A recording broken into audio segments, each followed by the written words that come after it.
News is about Mazi Kanu and it's coming from my Kenyan source because ever since this case has been going on and once that revelations was made about the Kenyan court's intervention in this whole thing, I have been in touch with lots of sources.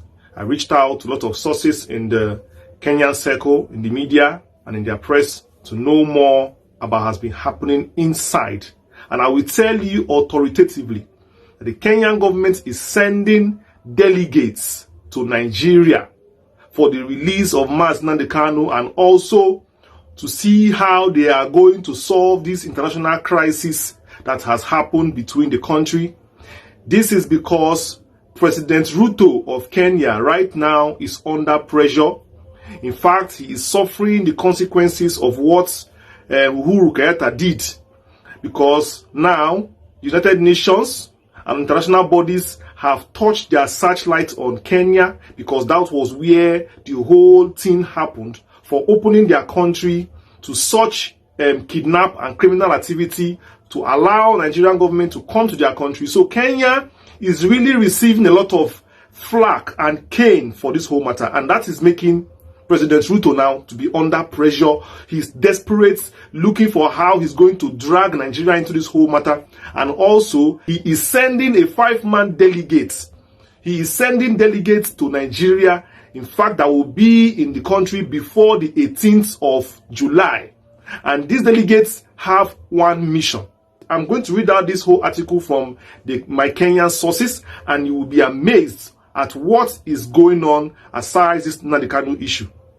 You can see the way they hurriedly want to cover up this Buhari issue. You can see that there is a desperation on the side of Nigeria to cover up because already something is happening.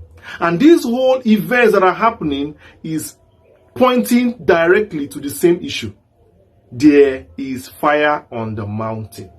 And Kenya is prepared to wash his hand off it, and also the other way, try to see how they and Nigeria, who is their co-partners in crime, resolve this matter by getting Mazi Kanu out and also find a way to cover up for their international mess.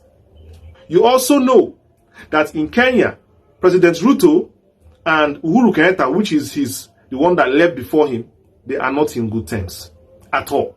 And Ruto himself is trying to drag Kenyatta to come and face consequence for his action that he did, because Ruto is facing lots of protests in his country and is trying his best to stand firm because his tenure is being dragged to the mud, and he also puts the whole blame on Uhuru Kenyatta. So this whole thing is a huge international politics and is unraveling lots of things, and United Nations is also there putting pressure, has given ultimatum to Kenya and Nigeria on Nnamdi Kanu's matter. And now the Kenyan government has decided to send delegates to put an end to Nnamdi Kanu's trial and also to bring to justice Nigerian government to tell them what is going on ground right now.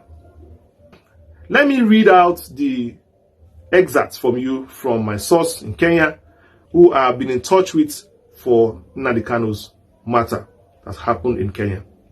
He wrote, in a move that has sent shockwaves through diplomatic circles in Africa and beyond, a 5-man presidential delegation from Kenya will land in Abuja this week.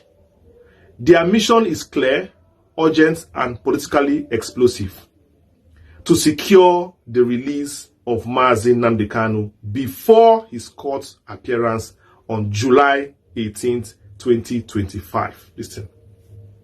This delegation is led by Justice Minister Martha Koome and top foreign affairs diplomat Fred Matiang'i. The team will be dispatched directly by the President William Ruto under mounting pressure from United Nations and internal protests shaking his presidency. This move is about saving Kenya from international disgrace and William Ruto's attempt to sever himself from the crimes of former President Uhuru Kenyatta, whose regime secretly approved Kanu's illegal abduction and rendition from Nairobi in 2021 June.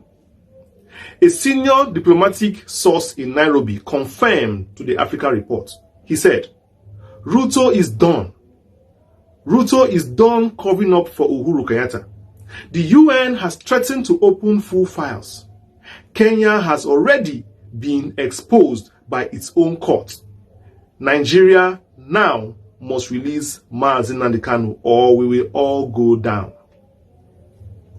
Now, on July 1st, 2025, the United Nations Human Rights Council issued a 30-day ultimatum to the government of Kenya. What is their demand? 1. A full disclosure of all state actors involved in Nnamdi Kanu's abduction. 2. Immediate cooperation with reparative efforts. And 3. The release of Mazi Nnamdi Kanu and also concrete action on the events that happened. A leaked memo from the UN Office of the High Commissioner for Human Rights stated, Kenya's continued silence on this matter mounts to obstruction.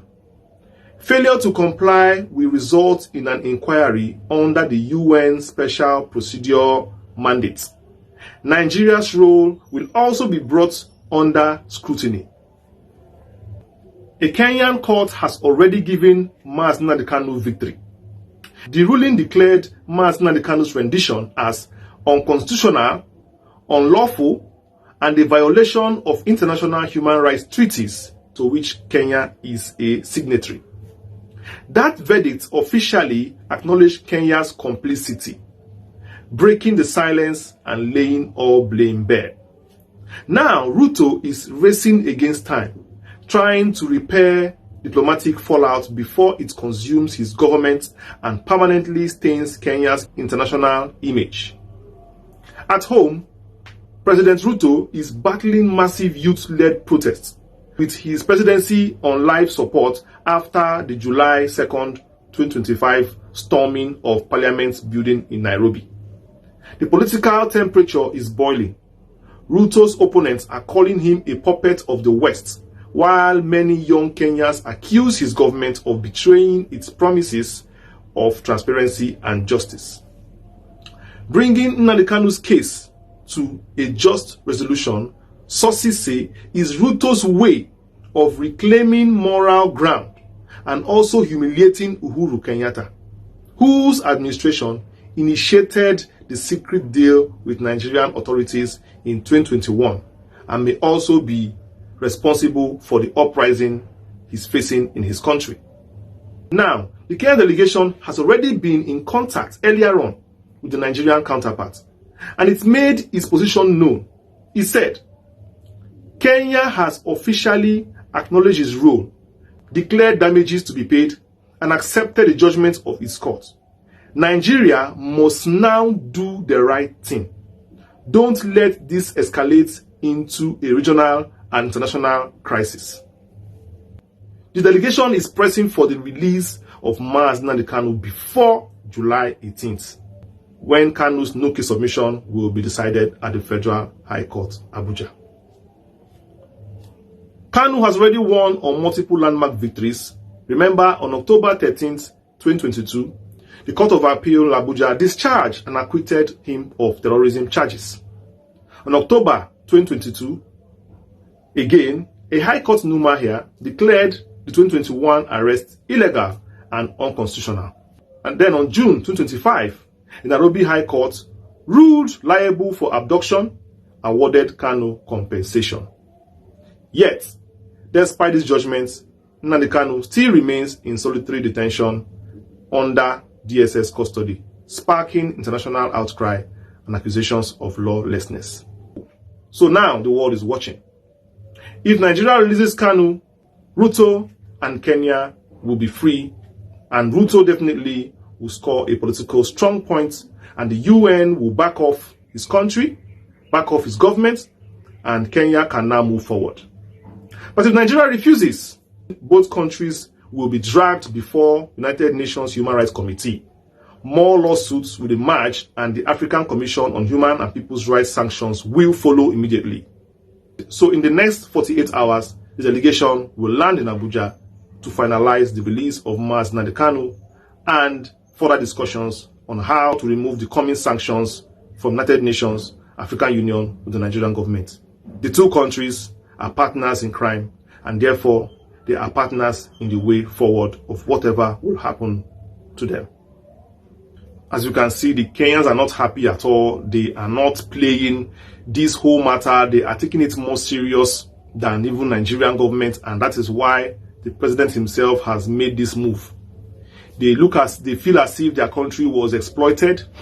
They were used, they were defiled, by Nigerian government, of course, and their billions of dollars and oil money they used to do this whole thing. And of course, they also blame Uhuru Kenyatta, the former president, for allowing this kind of mess to happen in the country. And Ruto himself, the current president, is willing to do anything, anything, to remove this load on his back. And even if it means dragging the former president Kenyatta to the mud, he will do it. And that is why he is arranging this whole thing, this whole delegation, to put an end to this matter.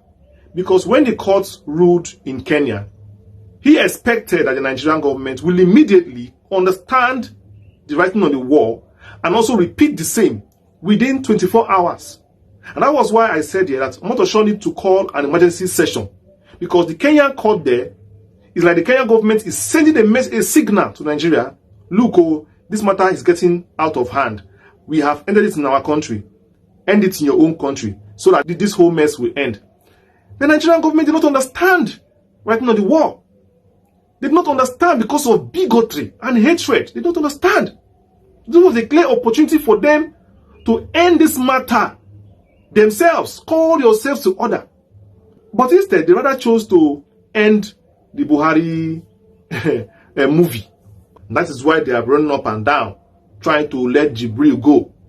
So that, because of this whole problem coming now, so that it will not backfire on them. I don't want to talk about Buhari.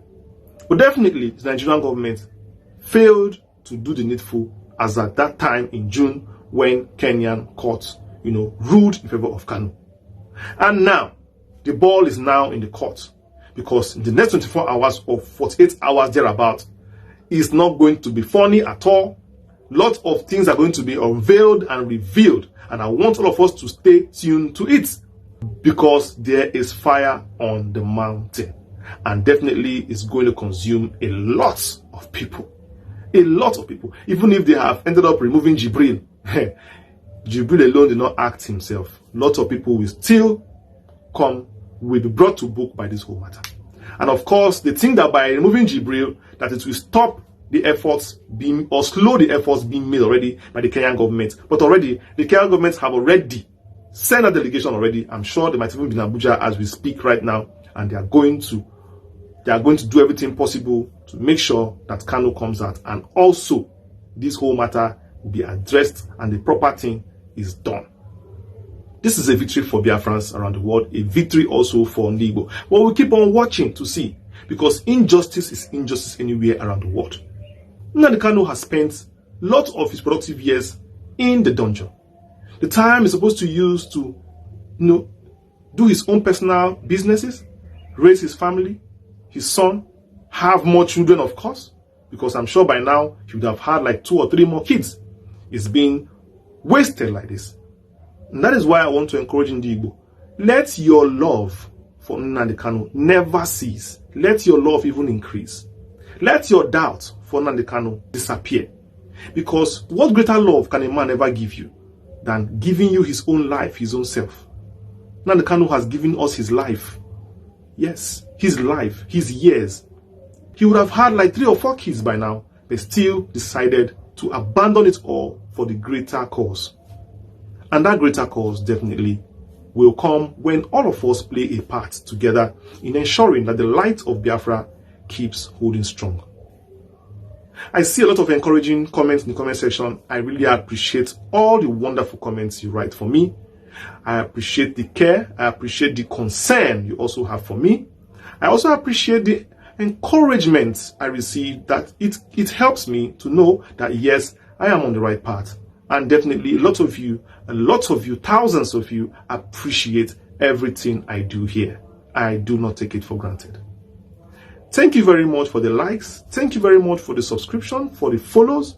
Thank you very much also for turning on your notifications and clicking on the bell that says all, particularly, so that you get updated whenever we drop a video. So all my supporters family around the world, we are a family of truth. We are a family of purpose. We are a family that mounts strong for Mazi nnamdikanu, who is the general leader of Ndigbo around the world. We owe our loyalty. We pledge our fealty to Mazi nnamdikanu till the last day. I have been your host, Chi Ne Do. Thank you for watching my video. Till I see you next one. Peace. For that wonderful question, the anchor of this great platform.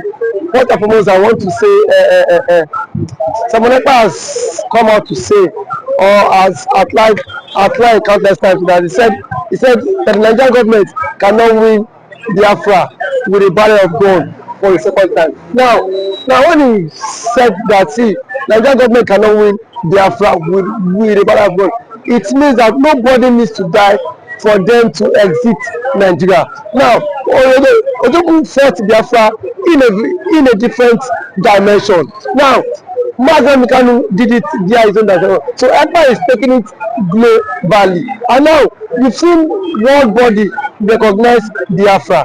We've seen the UN and then some other global body have come out to endorse the Biafra struggle. So kudos to him, it is a plus. Some persons have come out to say that Samonekpa should be discredited, the likes of Ndigbo and that of the southeastern governors. But my question is that you said Samonekpa should not be taken serious. Then who should be taken serious? The government who is not willing to protect our people? Is it the people who have refused to speak up when the Igbo man has been marginalized in the country? Is it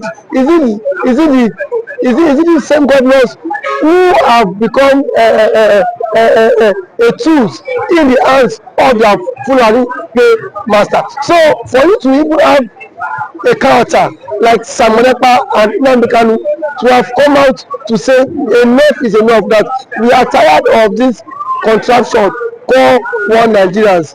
It shows that these people have this mindset that, see, they can no longer be the slave. So for him to have even gone as far as to hire lobbyists that will speak on behalf of Biafra in the world in the UN summit, to me it's a plus, and that alone, the voice of Biafrans will be heard globally, and the voice of an Igbo man is also being heard globally. Now let me take it back the line. When Southern Sudan and Kenyan Sudan wanted parted ways, nobody killed each other. Nobody go through the route of violence.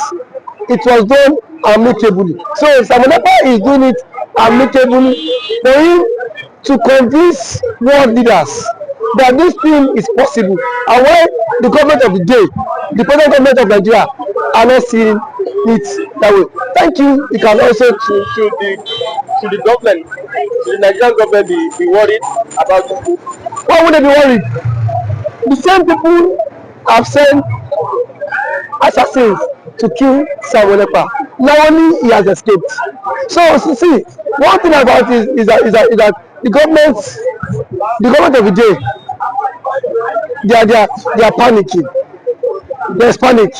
You know what it is now? Say a particular tribe, or a major tribe, to exit your country. You know how an Igbo man is. You know the investment of an Igbo man is in the country. Now imagine in Nigeria without an Igbo man. Let's just imagine that. I mean, dominance.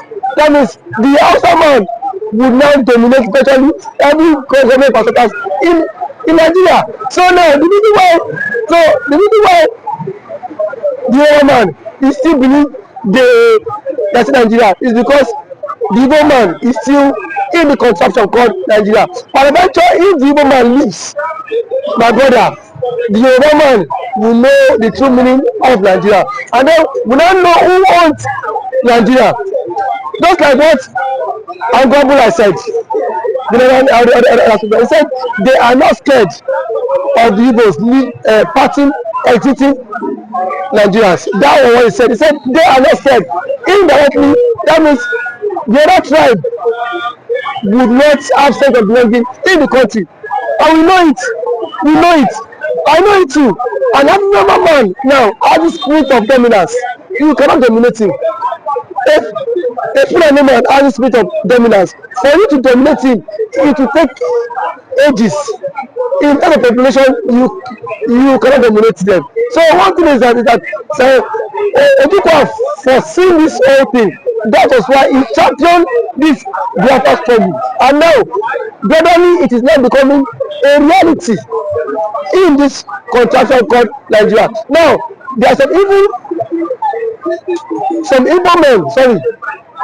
men are even tired of the system called Nigeria, just because they feel their brother is still in president. Now, my brother, I can bet you, come 2027, the Yorubas will be championing the Republic more than the Igbo man. I can bet you that. That I am very certain of.